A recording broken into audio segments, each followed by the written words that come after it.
Okay. Mr. McBRIDE, may you take us through briefly on how a complaint is lodged at IPID, briefly.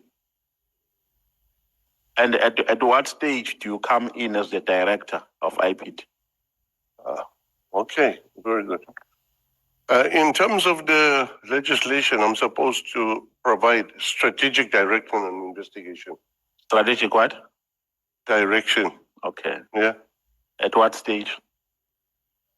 Well, in terms of the act, it's a prerogative of the executive director. Sometimes there might, on systemic corruption, there might even not be a complaint, but information arrives. You can activate an investigation. Yes, you can go on. Are you done? Oh, absolutely, yeah. Are you done? Yeah. So that's how a complaint is lodged. No, I didn't say so. But my question is so, how is the complaint lodged with IPID? Some people phone, sometimes people send in anonymous emails, or sometimes a letter is dropped under a door. Sometimes they come to the office like Dr. Matlaba, like Paul O'Sullivan, like Pop Crew. Or let me ask this way. Is there a regulated process which guides how the complaint should be lodged, which give guidance? Yeah. The complaint should be lodged. There is. There is on receipt of complaint or by direction of an MEC or a minister and or at the prerogative of the executive director. So the process says what is the first step when you lodge a complaint? It says you on the receipt of a complaint. You receive a complaint. Who received the complaint? IPID. IPID. Yeah. I mean, there's personnel.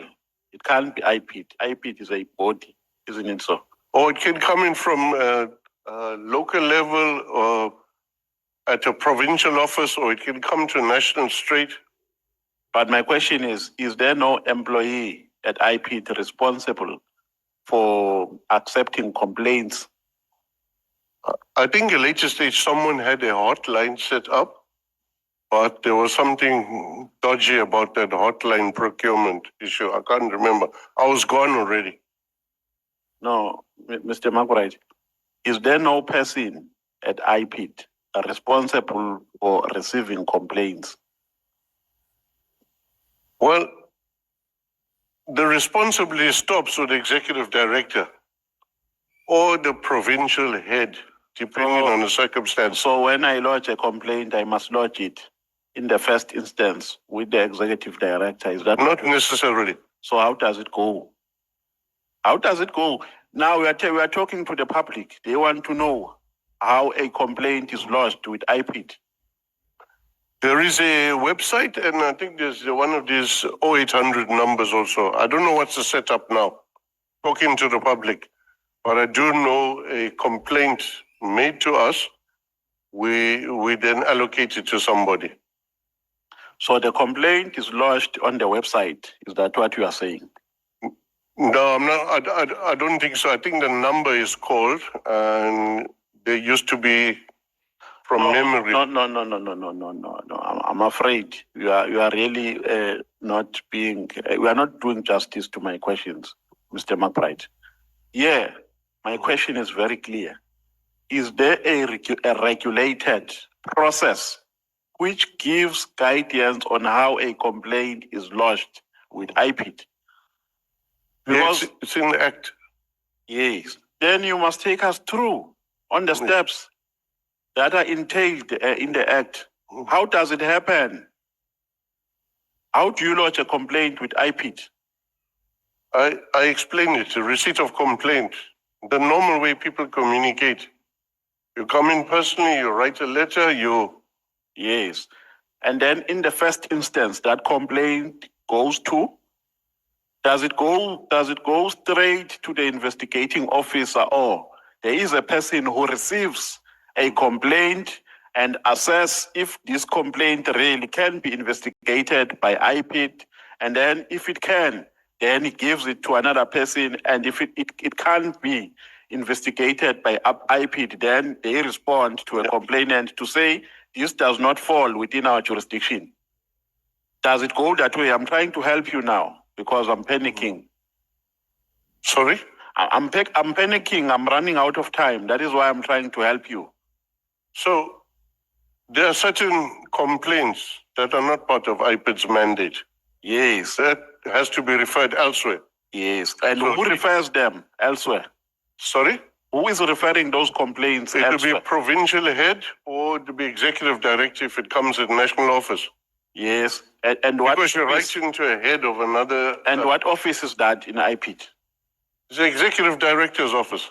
So they go straight to your office. Not straight to my office. Yeah. Where do they go? In the first instance.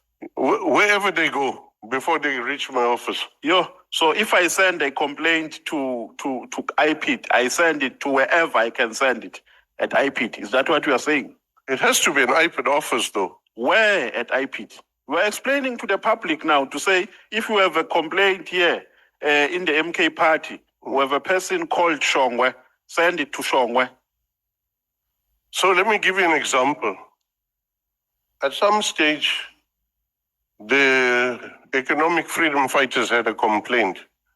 They made appointment with my office and they came in and explained the complaint. So they knew what to do and they have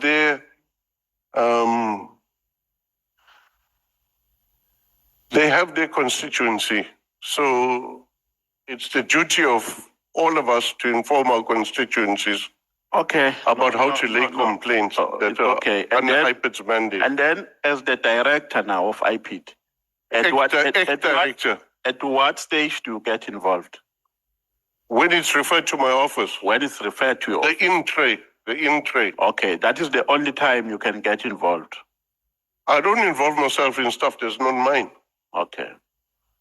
On page 71, you are saying in your statement, open quote, although I was responsible for 9 provinces and dealing with thousands and different cases, it was not usual for me to follow up on investigations that were before IPID, particularly cases that seemed to have elements of systematic corruption, which formed part of the IPID mandate. Now, there's an allegation here made by Ngabinde, and you listed it in your statement, and I thought you were going to adequately respond to it, about you going to Minister Senzo Mchunu's house to listen to a complaint that he made about DPCI.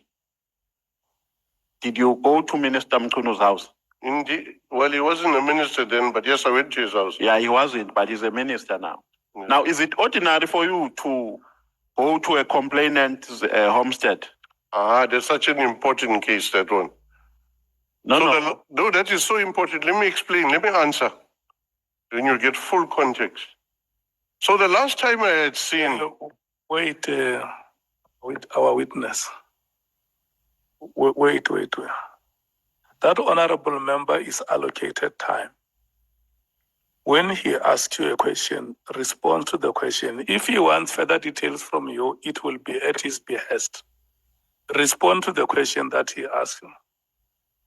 The last time I had seen... Thank you, Chair. Yes, you can proceed. Yeah, the last time I had seen former Premier Mchunu was in his office with the MEC, Willis Mchunu. And one of the issues was a presentation on the Panday case involving Mamonye Ngobeni and involving a few other people in the matter. And but the question is it ordinary for you to to go to the complainant's homestead? I think you should hear me out and give me a chance to answer. Please try to be brief because time is not on my side. No, it would be a miss if I don't give a full explanation. Yeah, try. Because you asked me. Try to be brief. Is it ordinary? No, you asked specifically about former Premier Mchunu. Yes, I am specific. So will I be interrupted again when I give my answer? No, give your answer, but be brief. So if you allowed me, there's already 1 minute gone. If you allowed me, I'd have been done. Yeah, you can respond. I'm listening. Okay, thank you. So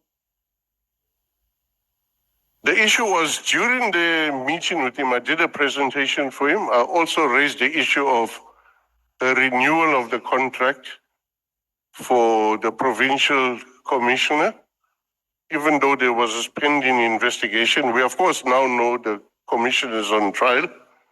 And the last issue was there was some involvement of one of the brigadiers, an allegation of driving the then premier's children to school in a police car. So we raised that. So 2 days later, I was suspended after that. And that's as a result of former minister. No, I'm sorry, Mr. McBRIDE. I have to cut you, really. I'm running out of time. Thank you so much for being here. Please support this channel, subscribe, like, and share. So, guys, here we have Mr. McBRIDE. He is clueless.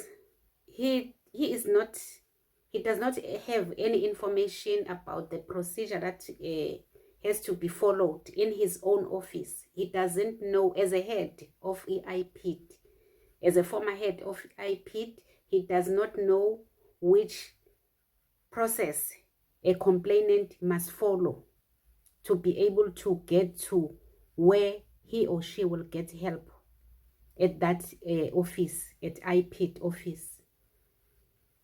He does not know the person responsible of receiving those complaints. He is clueless about his own job in his own office where he was a head. Now he is speaking in tongues instead of just giving an answer, straight answer, as a former head of that office. So this is what is going on in this country. All these people who are in those offices, they don't know what they are doing there. They are just there. They were just placed there for them to get the money, to loot the money, to do all these things that General Mkhwanazi exposed about them. Because even the Minister of Police, when they were asking him at a Madlanga Commission, even here, he showed the signs of, he does not know, he is clueless. He does not know what is happening in that office. He does not know what to do. He does not know what he was doing in that office. So all of them is just like that. And we are expecting the country to function very well with these people. The only thing these people know is to steal the money, put inside their pockets, steal the money, put in their families' pockets. That's the only thing they know what to do. These other things of how to run a country, how to be honest, they don't know anything about that. So guys, this is what we are going through. This is what our country is going through, just in front of our eyes. All thanks to General Mkhwanazi, because it was going to be very difficult for us to find out about all these secrets. So guys, thank you so much for watching. Don't forget to state your own views on the comment section, like, share the video, and subscribe. I love you guys. Bye.